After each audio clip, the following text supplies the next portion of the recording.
MK times news में आपका स्वागत है। मैं हूं एमके आजाद। आज हम बात करेंगे कि देश की सबसे पुरानी पार्टी किस आत्ममंथन के दौर से गुजरते हुए नजर आती है और बताया जाता है कि कांग्रेस इस समय में संक्रमण काल से गुजरते हुए नजर आती है और किस तरह राहुल गांधी और मल्लिकार्जुन खड़गे की जुगलबंदी कांग्रेस में बहुत बड़ी सर्जरी करने की तैयारी में जुटी हुई है और सब कुछ होता हुआ दिखेगा। और इस सर्जरी से पहले जो डेमो दिखलाया गया है तो ये समझते चले जाइए।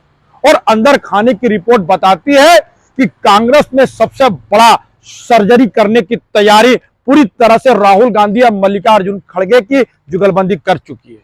तो दिलचस्प नजारे हैं, आप देखते चले जाइए। अंत तक हमारे वीडियो में बने रहेंगे तो देख सकते हैं कि किन बड़े नेताओं पर बड़ी सर्जरी करके कांग्रेस को सचेत करने में राहुल गांधी और मल्लिकार्जुन खड़गे पूरी तरह से मुस्तैद होता हुआ दिखेंगे। तो समझते चले जाइए। तो सबसे पहले याद कर लीजिए महाराष्ट्र की धरती को, जहां पहले इसी तरह का डेमो दिखला दिया गया। एक सर्जरी शुरू हुई जिसमें यूथ कांग्रेस के करीब 60 लोगों को पार्टी के बाहर का रास्ता दिखला दिया गया। कौन जानता था इतनी बड़ी सर्जरी कांग्रेस पार्टी में कभी नहीं हुई, लेकिन सब कुछ होता हुआ दिखा। और महाराष्ट्र में कभी प्रतिपक्ष के नेता रहे कि बेटी को भी बाहर का रास्ता दिखला दिया गया तो लोग सकते में जरूर आ गए। और कौन जानता था कि विधायक के भी पुत्र को भी बाहर का रास्ता दिखला दिया जाएगा। और कौन जानता था कि कांग्रेस पार्टी के कभी प्रत्याशी रहे कि बेटा और बेटी को भी बाहर का रास्ता दिखला दिया जाएगा। और इस तरह यूथ कांग्रेस के करीब 60 पदाधिकारियों को पूरी तरह से बाहर का रास्ता दिखला दिया गया। तो बताया जाता है कि ये एक डेमो था और कांग्रेस बड़ी सर्जरी करने की तैयारी कर चुकी है। तो समझते जाइए किन बड़े नेताओं पर सर्जरी और स्ट्राइक किए जाएंगे। इन तमाम चीजों को आज हम टटोलने की कोशिश करेंगे, लेकिन समझते चले जाइए। और किन बातों को लेकर इन लोगों में डर है और यही डर को छिपाने के लिए तमाम नेता अपने तरफ से पार्टी को ठेंगा दिखाने की कोशिश में जुटी हुई है, ये समझते चले जाइए। इन नेताओं को भी आज बेनकाब जरूर किया जाएगा। अंत तक हमारे वीडियो में बने रहे। तो चलिए, सबसे पहले जिस तरह से 11 नया प्रभारी को प्रभार दे दिया गया, तो बताया जाता है कि इसमें सबसे बड़ी छुट्टी तो राजीव शुक्ला को की गई। कौन जानता था कि कभी सोनिया गांधी के नजदीक रहने वाले राजीव शुक्ला को प्रभारी पद से मुक्त कर दिया जाएगा। उनको अपनी राजनीतिक हैसियत बता दिया जाएगा। किसी ने अंदाजा बिल्कुल नहीं लगाया था, लेकिन सब कुछ होता हुआ दिखा। इस तरह उनको सर्जरी का सामना करना पड़ा। वो अभी चुप्पी साधे हुए हैं। उनको लगता था कि अमित शाह के पुत्र के साथ फोटो खिंचाना उनके लिए कोई बड़ी बात तो बिल्कुल नहीं है। बहाना मिलता था, क्रिकेट जगत से हम मिले हुए हैं और क्रिकेट जगत के नाते एक दूसरे से मुलाकात होती है। कौन किसको मूर्ख बना रहा था दर्शक भी अच्छी तरह जानते हैं। तो समझते चले जाइए, पहले बार ढंग से समझने की कोशिश करते हैं। चलिए उन नेताओं को टटोल लेते हैं जो अनकरीब उन पर सर्जरी होने वाली है और वो शक्तिशाली नेताओं में शुमार होती है। कहा जाता है कि शशि थरूर की छुट्टी का पूरी मन कांग्रेस पार्टी ने बना लिया है। और जिस तरह शशि थरूर लगातार पार्टी को ठेंगा दिखाने की कोशिश करते हुए नजर आ रहे हैं। जब शशि थरूर का राहुल गांधी से मुलाकात हुई, उसके बाद शशि थरूर का लगातार बयान इस ओर इशारा करता हुआ नजर आ रहा है कि वो अब पार्टी में भी नहीं रहना चाहते हैं और पार्टी उनको बाहर का रास्ता दिखा देगी। इसकी भी कवायदे कसी जाने लगी है और रणनीति बुनी जा रही है। कांग्रेस की राजनीति पर नजर रखने वाले इस बात को कहते हुए नजर आते हैं। तो समझते चले जाइए। इस तरह शशि थरूर ने जब केरला सरकार की नीतियों को बखान करने के लिए पूरी तरह मुस्तैदी दिखा दी, तो समझते चले जाइए कोई फर्क नहीं पड़ता है कि वो किसकी तारीफ कर रहे हैं, किसकी तारीफ नहीं कर रहे हैं। और जब शशि थरूर प्रधानमंत्री की विदेश यात्रा को जिस तरह से पूरी सफलता के साथ दिखाने में मुस्तैदी दिखाई, इस तरह नरेंद्र मोदी जी का अमेरिका यात्रा को सफल यात्रा बताने की कोशिश में जुट गए। तो समझते चले जाइए, किन किन मुद्दों को टटोलते चले जाइएगा। क्या जरूरत थी कि वो नरेंद्र मोदी की तारीफ करेंगे और क्या जरूरत पड़ी है कि वो केरला सरकार जो वामपंथियों की सरकार है उसकी तारीफ करते हुए नजर आएंगे, उनकी औद्योगिक नीति को और तमाम नीतियों की तारीफ करते हुए नजर आएंगे। और बताया जाता है कि करीब 11 साल से वो लगातार राजनीतिक वनवास में चल रहे हैं, जिसका खुन्नस उसको पूरी तरह से कांग्रेस के प्रति खींच दिखाने की और इशारा जरूर करता हुआ नजर आता है। तो समझते चले जाइए, किन किन मुद्दों को समझते चले जाइएगा और टटोलते चले जाइए। बार के सांसद जब तिरुवनंतपुरम के साथ होता हुआ दिखेगा, लेकिन उनके बोल वचन भी किस तरह बदल जाएंगे, तो कहा जा सकता है कि वो स्लीपर सेल का काम जरूर करते हैं और वो किस तरह भारतीय जनता पार्टी को स्पेस देने की कोशिश में जुटे हुए हैं। तो अनकरीब उनको भी सर्जरी का सामना करना पड़ जा सकता है। तो समझते चले जाइएगा। दूसरे महत्वपूर्ण नाम को टटोलते चले जाइए तो बात उठ रही है कमलनाथ को लेकर। और याद कर लीजिए किस तरह कमलनाथ को कभी इंदिरा गांधी अपने तीसरे पुत्र का दर्जा देते हुए नजर आती थी। वो कहती थी कि मेरे 2 पुत्र हैं और 2 पुत्र के अलावा एक और पुत्र है जिसमें वो कमलनाथ की तारीफ करना नहीं भूलते। लेकिन याद कर लिए पिछले विधानसभा में किस तरह उनकी रणनीति पूरी तरह से इस बात की ओर इशारा करने लगी थी कि वो भी भारतीय जनता पार्टी की जबान बोलने लगे हैं। तभी तो उन्होंने अखिलेश यादव को अखिलेश वखिलेश के बारे में संबोधित करते हुए नजर आए और जो कुछ होता हुआ दिखा।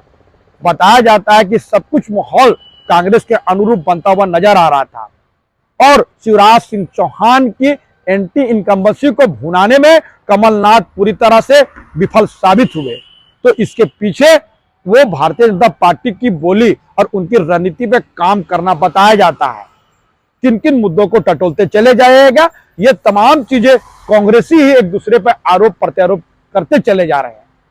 लेकिन जो कुछ होता हुआ दिखा, जिस तरह कमलनाथ को फ्री हैंड दिया गया और जिस तरह उन्होंने 2 सीट और 5 सीट के लिए जब उन्होंने अखिलेश वखिलेश कहके समाजवादी पार्टी को भी नुकसान पहुंचाने की कोशिश की, तो समाजवादी पार्टी ने भी सभी जगह अपने उम्मीदवार खड़ा कर दिए, जिसका खमियाजा भी पूरी तरह से कांग्रेस पार्टी को उठाना पड़ा। अन्यथा बताया जाता है कि कांग्रेस की और सीटें वहां बढ़ती। तो बताया जाता है कि कमलनाथ के अलावा दूसरे हाथों में अगर नेतृत्व दी जाती, उसको फ्री हैंड दिया जाता है, तो मध्य प्रदेश में भी कांग्रेस की सत्ता वापसी की राह आसान हो सकती थी। नीति पर नजर रखने वाले यह बात आसानी से करते हुए नजर आते हैं। तो किन किन मुद्दों को टटोलते चले जाइएगा। और कौन जानता था कि कमलनाथ जैसे दिग्गज नेता जो मुख्यमंत्री रहे, प्रदेश अध्यक्ष रहे, फ्री हैंड काम करने वाले और सोनिया गांधी के नजदीक माने जाने वाले, राहुल गांधी के करीबी माने जाने वाले, भारतीय जनता पार्टी के तरफ अपने रुझान को दिखाते हुए नजर आएंगे, कि रंगों में रंगते हुए नजर आएंगे। किसी ने तो बिल्कुल नहीं सोचा था। कहा जा सकता है वो भी स्लीपर सेल की श्रेणी में आने लगे। तो समझते चले जाइएगा। बताया जाता है कि उनको भी सर्जरी का सामना करना पड़ सकता है। अब चलिए तीसरे राज्यों को भी टटोलते चले जाइए। चलिए हरियाणा को भी टटोलते चले जाएगा। भूपेंद्र हुड्डा जो कांग्रेस के एक बड़ा कद्दावर नेता, पूर्व मुख्यमंत्री, जिस तरह कमलनाथ मुख्यमंत्री रहे, तो भूपेंद्र हुड्डा भी हरियाणा की कमान संभाल चुके हैं और एक वक्त में सोनिया गांधी के बड़ी नजदीक माने जाते थे और कांग्रेस के खास सिपहसालारों में उनकी गिनती होती थी। और बताया जाता था एक समय में हरियाणा में उसके बिना कोई काम होता नहीं था। यानी जो भी बात कांग्रेस के लिए होती थी वो भूपेंद्र हुड्डा तय करते थे। किनको टिकट मिलना है, किनका टिकट कटना है, किनके कद बढ़ाना है और किनका कद बढ़ाना है, किनका घटाना है, ये तमाम चीजें जब भूपेंद्र हुड्डा कहते हुए नजर आते थे। लेकिन आज टटोल लीजिए, स्थिति बदल गई है। और जिस तरह भूपेंद्र हुड्डा ने कुमारी शैलजा के साथ पूरी तरह से वैमनस्यता का भाव बढ़ा दिया और किस तरह उन्होंने कुमारी शैलजा को अपनी रणनीति से दूर कर दिया, तो कहा जाने लगा था कि दलित वर्ग कांग्रेस से बिदकने लगा था। हालांकि कुमारी शैलजा ने बड़ी कोशिश की थी कि दलित वोट कांग्रेस से ना बिदके, लेकिन कौन जान सकता है कि उनके नेता का अपमान होता चला जाएगा और वो जनता और उनके फॉलोअर इस बात को सहन कर पाएंगे। और ये सब कुछ होता हुआ दिखा। लगातार भूपेंद्र हुड्डा कुमारी शैलजा को टारगेट करते हुए नजर आते हैं। उनके लोगों को दरकिनार करने में भूपेंद्र हुड्डा ने बड़ी भूमिका निभाई और किस तरह अपने बेटे को प्रोजेक्ट करने के लिए पूरी तरह कांग्रेस की तिलांजलि जरूर दे दी।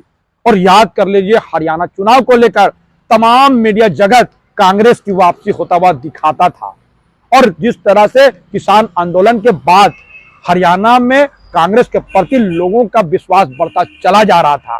तो कौन जानता था कि हरियाणा में भी कांग्रेस नहीं आएगी और भारतीय जनता पार्टी का दोबारा सरकार बनी।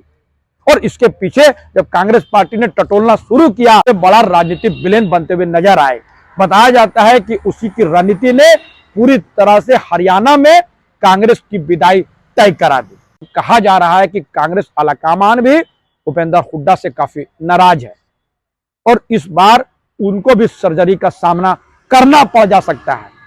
तो समझते चले जाइए कितनी बड़ी बात है और फेरिस्त लंबी है। बताया जाता है कि कई बड़े नेता पे भी सर्जरी शुरू होगी, लेकिन शुरुआती दौर पर इन तीनों नामों का बड़ी चर्चा जोरों से है। दिल्ली में कांग्रेस की राजनीति पर नजर रखने वाले इन बातों को स्पष्ट करते हुए नजर आते हैं कि तीनों बड़े नेताओं पर बड़ी सर्जरी संभव है। इतनी हिम्मत और दमखम बचा हुआ है कि इतनी बड़ी सर्जरी वो आसानी से कर देगी। तमाम चीजें राजनीतिक गलियारों पे अलग से चर्चा का विषय बना हुआ है। लेकिन जो आसार नजर आ रहे हैं, महाराष्ट्र में जिस तरह 60 लोगों को बाहर का रास्ता दिखाया गया, जिस तरह नए प्रभारी को प्रभार दिया गया और कुछ लोगों को किक कर दी गई, तो समझते चले जाइएगा अभी राहुल गांधी और मल्लिकार्जुन खड़गे की जुगलबंदी बहुत कुछ करने वाली है।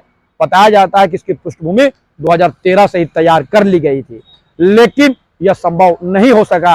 अब मल्लिकार्जुन खड़गे और राहुल गांधी की जोड़ी पूरी तरह से इसको करने में जुगलबंदी करते हुए नजर आती है। तमाम रणनीति नजर आने लगी है, तो समझते चले जाइए।